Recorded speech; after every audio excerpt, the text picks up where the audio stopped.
Master minds commerce చదవాలనుకునే 10th inter విద్యార్థుల తొలి ఎంపిక.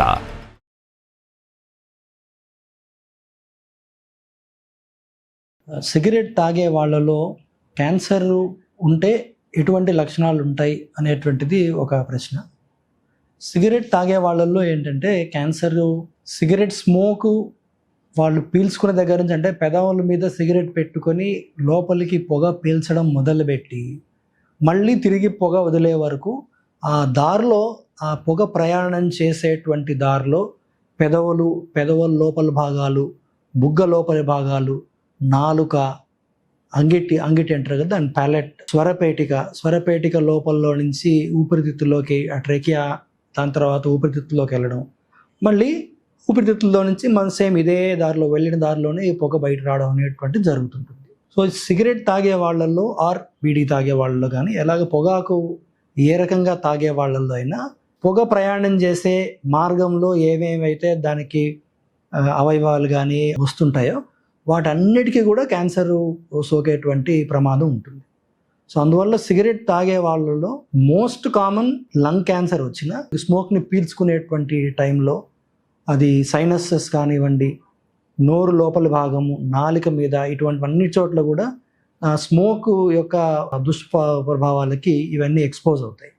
ఎక్స్పోజ్ అవ్వడం వల్ల దీనికి తోడు ఆల్కహాల్ కానివ్వండి, లేకపోతే ఇంకొక టొబాకోకి సున్నంతో కలిపి దాన్ని నవలడం, గుట్కాలు లాంటివి నవలడం, ఇవన్నీ ఒకదానికొకటి యాడ్ అయ్యి ఈ రకరకాల ఈ అవయవాలన్నింటిలో కూడా క్యాన్సర్ వంటి లక్షణాలు కనిపిస్తుంటాయి. ప్రత్యేకించి స్మోకింగ్ ఎక్కువ చేసే వాళ్ళల్లో లంగ్ క్యాన్సర్ మోస్ట్ కామన్గా మనకి అర్థమవుతుంది. వీటికి ఈ లక్షణాలు ఎట్లా ఉంటాయంటే, ఊపిరితిత్తుల్లో కంటిన్యూస్గా దగ్గు రావడం అనేటువంటిది, పొడి దగ్గు కావచ్చు, లేదా గళ్ళతో కూడుకున్నటువంటి దగ్గు కావచ్చు, క్రానిక్ బ్రాంకైటిస్ లాంటిది. ఆ దగ్గు విపరీతంగా చాలా కాలం, చాలా నెలలు, సంవత్సరం, 2 సంవత్సరాలు ఇట్లాగా కంటిన్యూస్గా కాఫ్ వస్తూ ఉండడం, ఒక్కొక్కసారి ఈ కాఫ్ లోపల రక్తం పడడం, ఇటువంటిది ఒక లక్షణం అని చెప్పుకోవచ్చు. అలాగే ఆయాసం ఎక్కువ అవడం, కొద్ది దూరం నడిస్తేనే, ఇది వరకు 5 కిలోమీటర్లు సునాయాసంగా నడిచేవాళ్ళు, ఈ స్మోకింగ్ ఎక్కువ చేసేవాళ్ళు 2 కిలోమీటర్లకు 1 కిలోమీటర్ నడవగానే వాళ్ళకి ఆయాసం రావడం, ఇది వరకు 2 అంతస్తులు మెట్లు సునాయాసంగా ఎక్కేసేవాళ్ళు ఇప్పుడు 1 అంతస్తు లేదా ఒక 10 మెట్లు కూడా ఎక్కలేకపోవడం, ఇటువంటివన్నీ కూడా లక్షణాలుగా చెప్పుకోవచ్చు. ఇట్లా కాకుండా కొంతమందికి ఏంటంటే ఆకలి తగ్గిపోవడం, బరువు తగ్గడం, ఇటువంటివి కూడా జరగవచ్చు.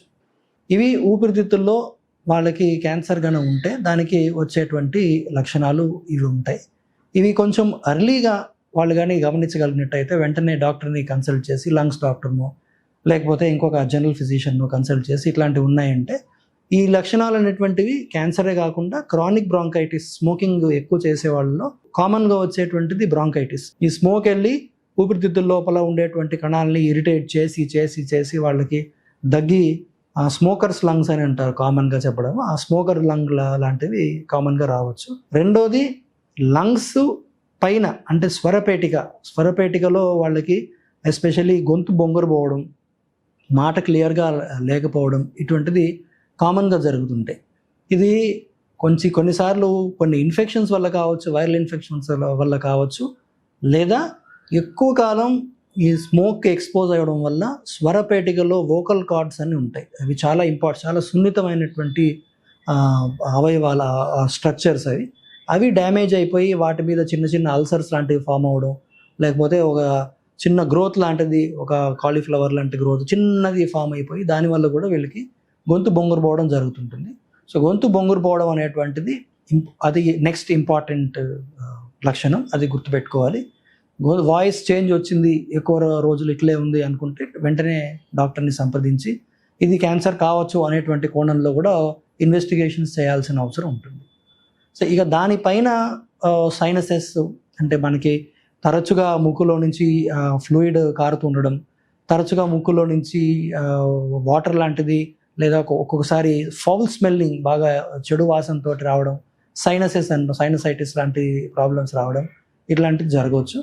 అలాగే నోటి మీద అల్సర్స్, నాలుగులో అల్సర్స్ అనేటువంటివి కొంచెం రేర్గా జరుగుతుంటాయి.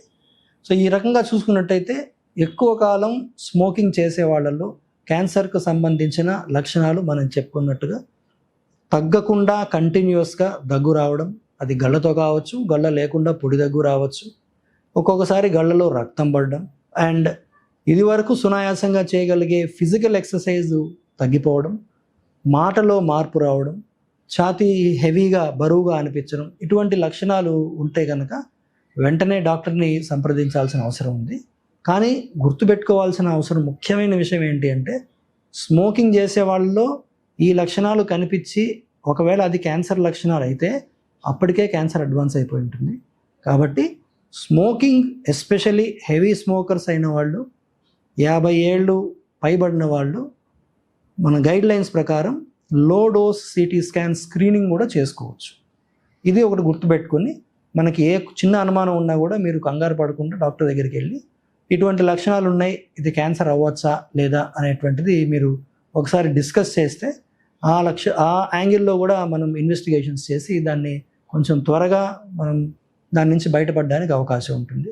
బట్ హూ ఎవర్ ఈ స్మోకింగ్, ఇర్రెస్పెక్టివ్ ఈ లక్షణం ఉన్నా లేకపోయినా, ఈ లక్షణంతో పని లేకుండా అసలు క్యాన్సర్ అనేటువంటి ఆలోచన కూడా రాకుండా, first thing is stop smoking. Smoking stop చేస్తే కొంత కాలంలో ఇవన్నీ చేంజెస్ జరిగిన డ్యామేజ్ అంతా కూడా రివర్స్ అవ్వడానికి అవకాశం ఉంటుంది.